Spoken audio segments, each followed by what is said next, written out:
I've been studying the BRICS, Chris, and I believe that they are the out external agent for causing severe disruptions in the U.S. economy and in the precious metal market and the dollar. Well, hello there, my friends. Chris Marcus here with you for Arcadia Economics, and excited to have one of our more popular guests back on the show. This is the Dr. Jim Willie of the Golden Jackass. And obviously, with a lot going on, geez, it was probably only about a month and a half ago when we last caught up with you, Jim. But things are happening quickly. We have countries just piling on to get into the party of de-dollarization. We have bank runs and a lot of concern over what the Fed is going to do next, and a lot of activity in gold and silver as well over the past month. So quite a bit happening, and it's great to have you back on here. Good to see your smiling face again tonight, Jim. And how are you, my friend? Yeah, I'm doing pretty strange, Chris. Um, I don't think I've ever been this jazzed, excited, and frightened at the same time. It's like a positive excitement and a little accumulation of high anxiety. Like, will my website vanish? Will the income go away? Will the other side of whatever this transition turned out to be, will the other side not include me? I tell you, there's a lot of anxiety going around, and I've got as much as most people. And I've actually, I don't want to turn this into a religious experience, but my faith in the Lord has gotten me through a lot. And I've gotten quite a bit of aid from Christian folks, and it keeps me going. These are scary times. What I like to point to, Chris, is the significant markers out there.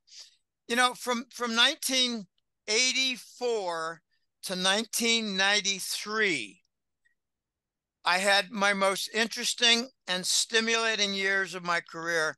It was marketing research for a big computer company.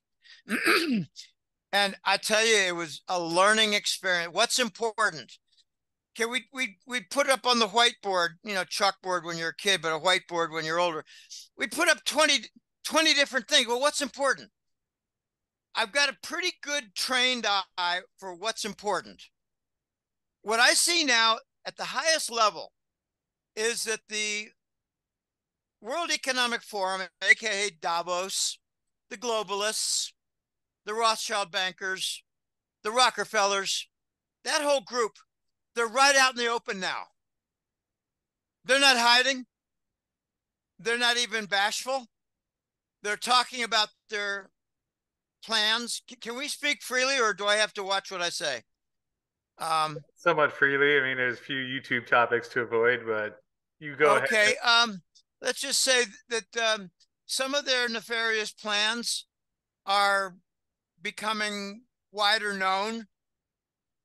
Some of the injuries and other events where people end up residing in a cemetery, that is becoming much more publicized.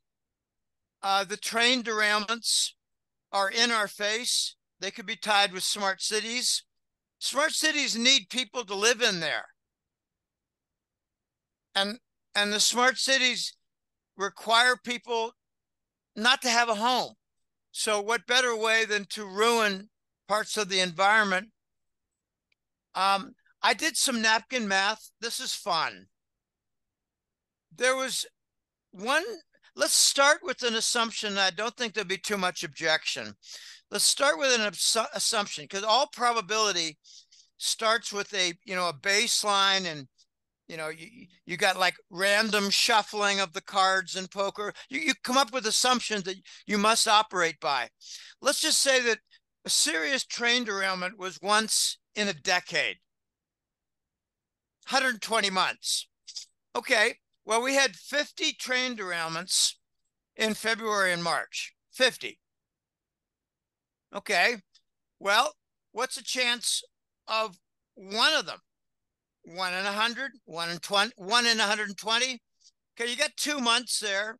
So I don't want to dicker around too much with my napkin math, because one of the privileges of napkin math is that you can be rough.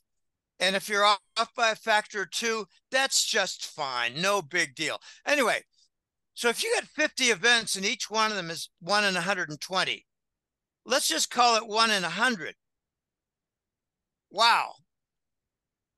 That's 50 pairs of zeros. Is that not what a Google is? Is that not what Google claimed to be the number of atoms in the universe? 10 to the 100 power? Yep. So the train derailment is in the ballpark of 1 in a Google, 1 in 10 to 100 power. I like to point out that the severely weird, eerie, bizarre, occult type events that have plagued me, they're like 3 sigma events, and there are about 7 of them. You do the calculation on that, you get 1 in 100 trillion. And that's the kind of rare stuff that's going on right now in my life and in the U.S. environmental landscape. Okay, Rockport, Maine, northern Arizona. Okay, they're not in the news much, but wow, East Palestine, Ohio sure was. And that brought a whiff of, let's say, unfresh air near to where some of my family members live in Western Pennsylvania. Okay, the big point is that we've got no shame. The events are in our face. They're just selling the oil out of our strategic petroleum reserve, selling it to China, selling it, giving it to France. We're betraying our own people in full view, and we're not telling them about the BRICS. I don't mean BRICS like in a brick house. I mean Brazil, Russia, India, China, South Africa.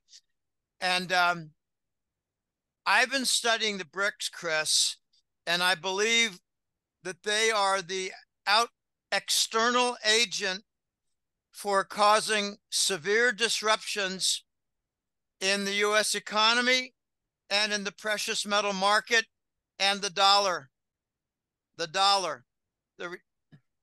rejection of the dollar. Oh, okay, good. Wow, I thought I lost connection. Yep. The one I don't quite understand being in there is that African Marxist on the far right from South Africa. I don't know why they need a clown in the list.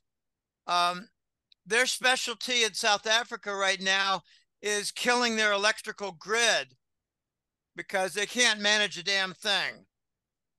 Marxists don't know how to manage anything. So we're going to have to open up their gold mines and their platinum mines before too long and hope that they don't wreck that too. South Africa is run by clowns, Marxist clowns. What I find also interesting in there is Modi from India. Modi has pretty much given away, not in any kind of secretive manner, but he's let it be known that India is not going to be a leader, it's going to be a follower. Yeah. And that's okay. Very few Americans know that their middle class is approaching 400 million people. We've got in the United States a shrinking middle class. India has a growing middle class. They're going to be big customers for Russian oil, Russian resources, metals, food. Americans don't understand that Russians are big exporters of corn, wheat, and soy. Well, we're going to have less and less of that because we're destroying our countryside and we're letting, I was going to say Bill Gates. We're letting Bill Gates buy up farmland so he could turn it off. Okay, so we're going to be, producing less food. Russia is going to be producing more. They developed their entire steppes region. They've got agro cities, agro regions. It's going to be exciting, but there's an element of the BRICS for its membership that I find extremely exciting and intriguing, and that's the role of Iran. And they may soon request that they be called Persia. I got a Persian client, and he's a funny guy. He's very smart, a lot of information. And he tries to stick it to me. But I say, hey, look, we're rhyming, big guy. You don't need to stick it to me. I'm barking out the same way you are. And he calls, the Western nations and their governments and militaries guilty of destroying nations and economy. Our nation building. We call it nation building. That's how we destroy.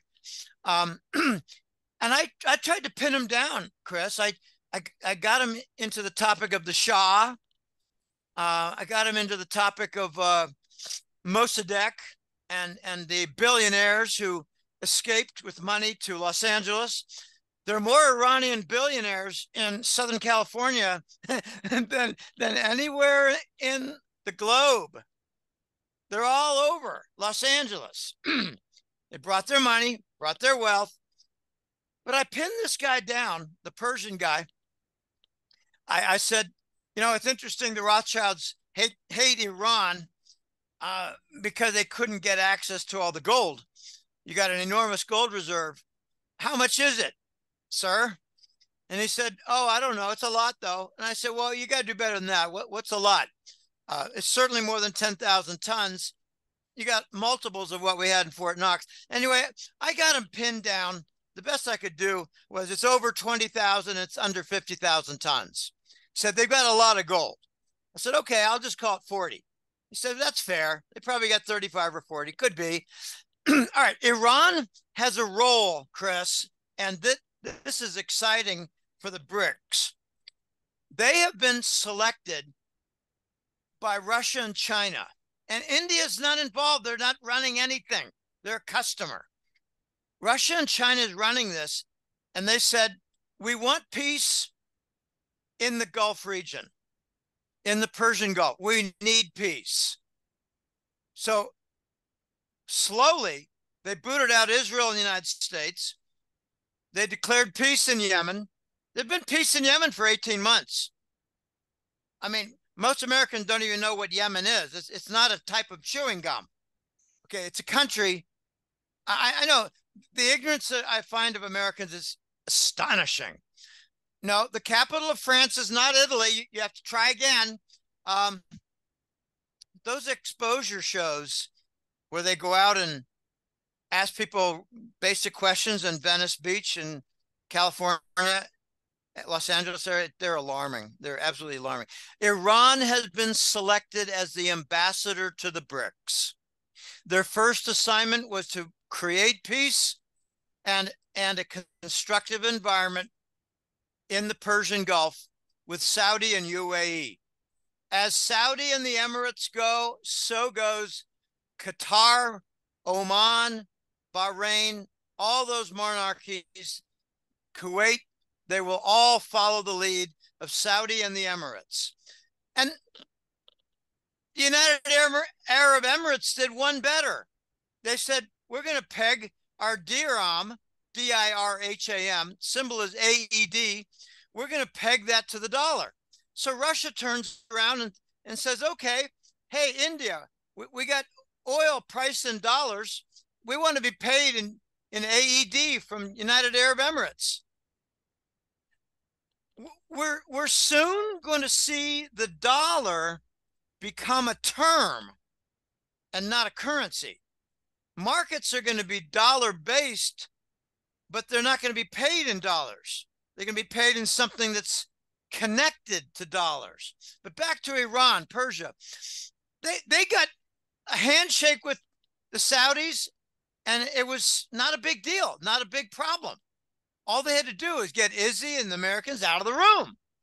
And then came the Emirates. So the Emirates are going to be the dumping ground, is what I hear, for treasury bonds. Now, Iran wasn't done. They went to Argentina, and they went to the Pacific Rim. I remember telling somebody last August, well, let me know when they sign up the Pacific Rim for the BRICS. Well, the next week they did, led by Indonesia. Malaysia just announced they got no use for the dollar anymore. France just did an LNG deal for UAE gas, and they're paying in yuan from China. Go figure. Japan just had a big deal with Russian oil, paying more than the Rockefeller limit. Okay, we are seeing defiance everywhere, and Iran is a big player. They're going to be exporting cars to the entire Arab and Muslim world within the BRICS framework. This is going to be exciting, Chris. Iran is a key player. In May, they're expected to have official membership, and they're creating a CBDC. I don't want to get in too early to the CBDC because that's going to be Russia, China, and Iran, CBDCs. What's really got me very excited is something that is called the SCO exchange. Remember when BRICS began, they created the Shanghai Cooperative Organization, SCO. Right. It was originally for military security and for cultural exchange. And then a few years later, they started signing contracts under the umbrella of the security protection. Okay, a contract is not worth much if you're in a Mad Max environment. You put a contract under a tent, under a warehouse, under a framework, and SCO offered that. So there are a number of contracts. I heard that the Argentina has some SCO contracts, some SCO deals with China. And what I learned from my guy's name is Big W. He's a very smart guy. He's a very brave guy. He's somewhat connected with a lot of different things. Big W. He's south of Chicago. He's a great guy. And I'm in touch with him just about every week. Well, he's been instructing me on certain things. And here's the date, May 23. Let me describe what the SCO exchange is. They're going to trade sovereign bonds there, principally U.S. treasuries. The SCO exchange is going to be for sale of Euro bonds, UK gilts, Japanese government bonds. Euro bonds and U.S. government bonds, I think, are going to be the main fare. They're going to be buying gold in the SCO exchange and silver. So it's going to be a place where they dump their treasury bonds and buy gold. And I've been studying that sequence. I don't want to get into that too deeply right away. But here's the point. Every major BRICS nation is going to have a SCO exchange. It's going to undermine the COMEX. They're going to declare their price for gold and silver. It's going to undermine not just COMEX, but the LBMA, the London gold market. Now, we know about the price suppression and the naked shorts and the bullshit for delivery. I'm sorry, did I get that name wrong? Bullshit for delivery. How do you cover a naked short? Bullshit for delivery. Somehow I think that's not quite the right name, but I'm on the right theme. We're going to see a dozen gold prices, Chris. It's going to be Dubai, Shanghai, Moscow, Singapore, Sydney, St. Petersburg, London, Geneva, New York, maybe even in Thailand, like Bangkok. They might have a gold BRICS. Thailand's going to join. What is critically important now is the two major vassal states of Japan and Germany are about to turn to BRICS. And the way I describe it is Japan from the front door, because they're selling treasury bonds and buying gold. That's front door. And the Germans from the back door, because of the treachery and sabotage like Nord Stream 2, compliments of the U.S. Navy. The Germans are cutting deals with Russia, but in secrecy. And they're asking for a new security architecture for Europe. Can you say NATO's dead? The biggest casualty of Ukraine is NATO. It's not the Ukraine nation, it's NATO. Chris, we're going to have 12 different gold price fixes. And I think eventually we're going to see an averaging of them. It'd be like the global gold average price. I don't know what they're going to call it. The global gold fix, an average of 12. And then it might be 15. Oh, I left out Johannesburg. Oh, I left out New Delhi. Or maybe it'd be Mumbai. I don't know.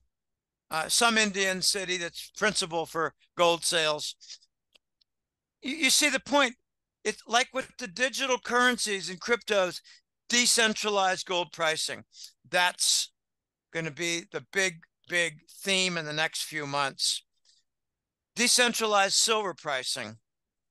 And when you get the silver pricing, you're going to have to get the South Americans in there. You're going to have to get Chile or Ecuador or Bolivia. And they're going to have to get a voice.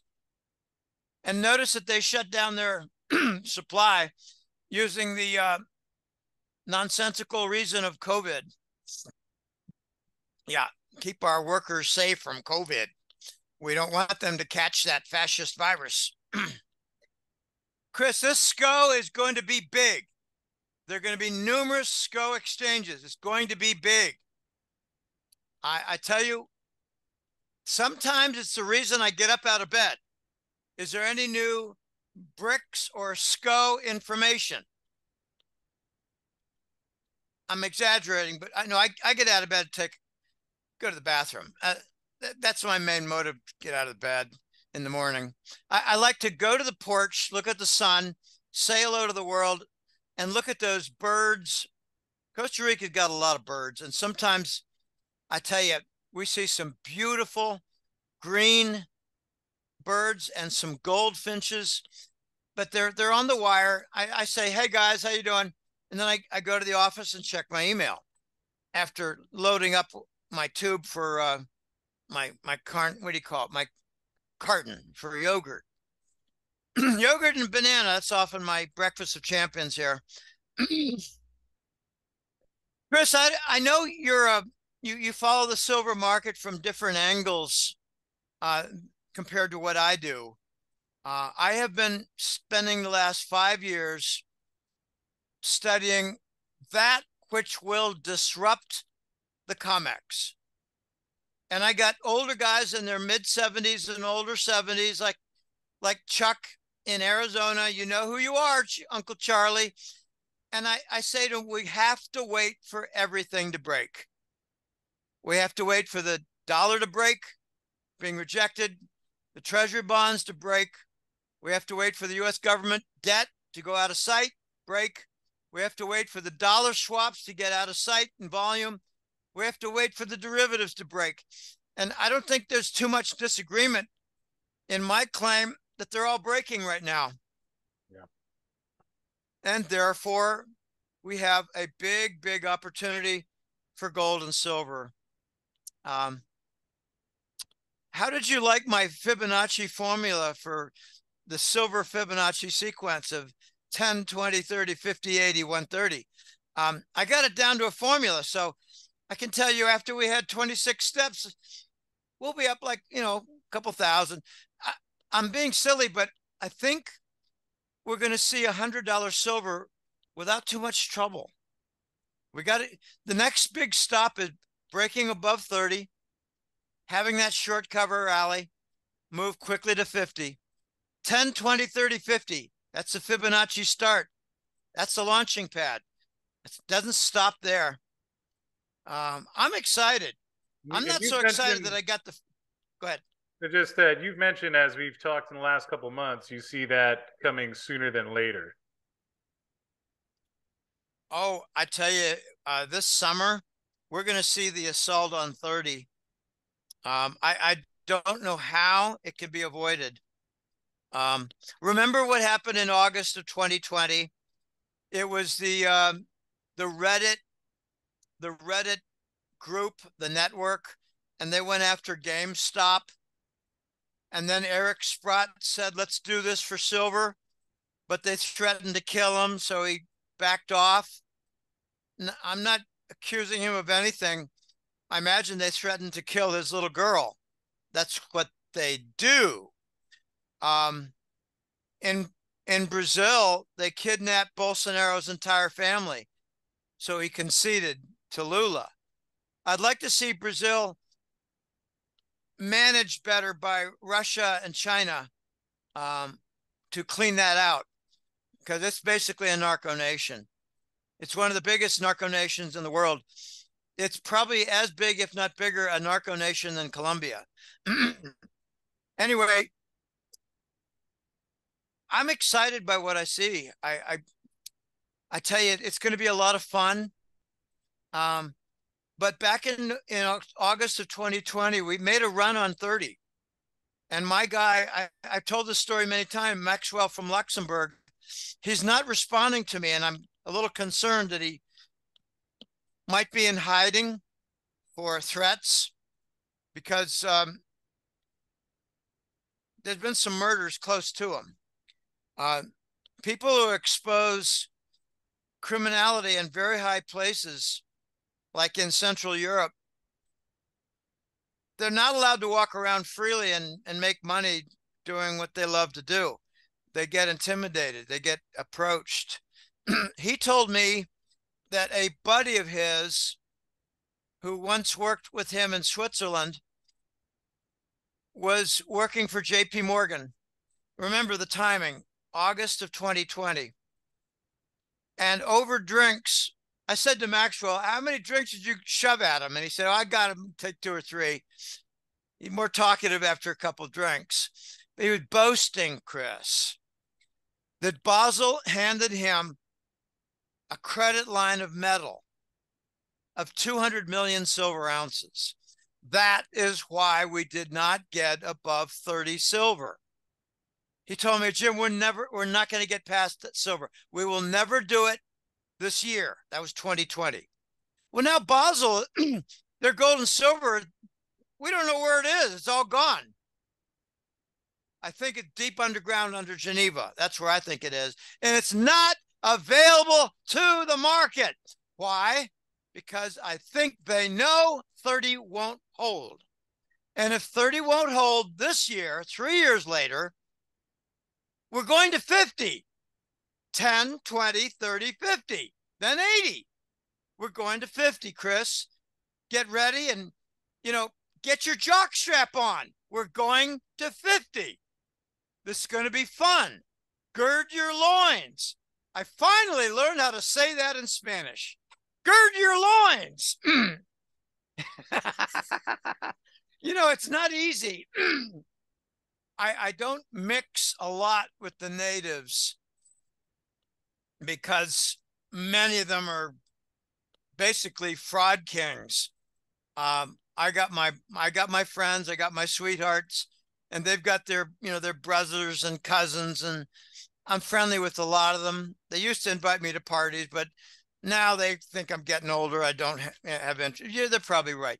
But this is going to be a replay of the Reddit attack on the shorts, the naked shorts. Look what they did to GameStop. They took it to like 20 times their sales. What are they going to do to silver? That we're going to see Reddit come back.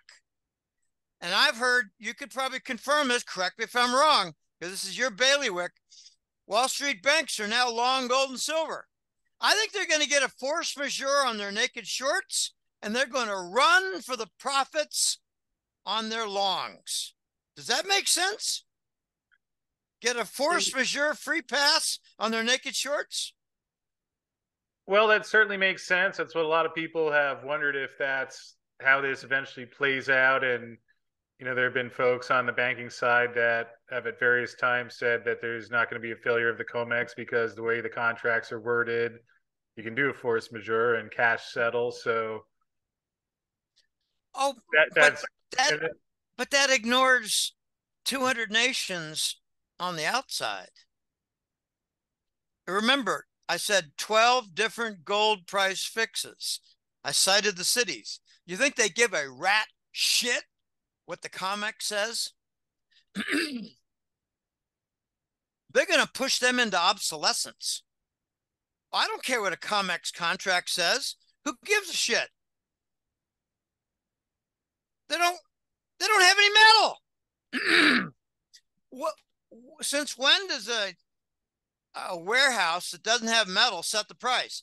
Now the price is going to be set by this new COMEX, Chris, and it's going to be fun. We're going to have lawsuits against the COMEX. They're going to come out of the woodwork because they'll be smelling the death of COMEX. We're going to have negotiations with COMEX. The COMEX is going to say, we want to be part of this. We don't want to be excluded. After they're excluded, and the SCO might say, shove it up your ass. You haven't resolved your naked shorts in an honest and legitimate fashion. You've done a force majeure, and now you got a lot of gold and silver owners who benefited from the naked shorts that they got to pass on. COMEX is going to be defrocked. They're going to get their nuts cut off. So that's why I call it going to be fun. We've been looking for justice for a long time. Don't get caught up in the fine print of COMEX. Step back and see their irrelevance and obsolescence. That's I tell you, those 9 years I had in marketing research at Digital Equipment Corp, DEC, they were valuable. I step back and I see a COMEX that doesn't matter. Remember, how do they close out their naked shorts? Bullshit for delivery. Well, wow, that's impressive. Oof, I tell you, it's going to be fun, Chris. I've said it many times. It's part of the reason I get up in the morning. What news is there from BRICS? And every time I talk to Big W, he fills me with his enthusiasm. He's got a day job, and he's busy, and he spends a lot of time on the weekends and the evenings and chatting with me, and sometimes I catch him at work. He's a funny guy. He's a sports fan. He's a Chicago Cubs fan. I make fun of him, but it's okay.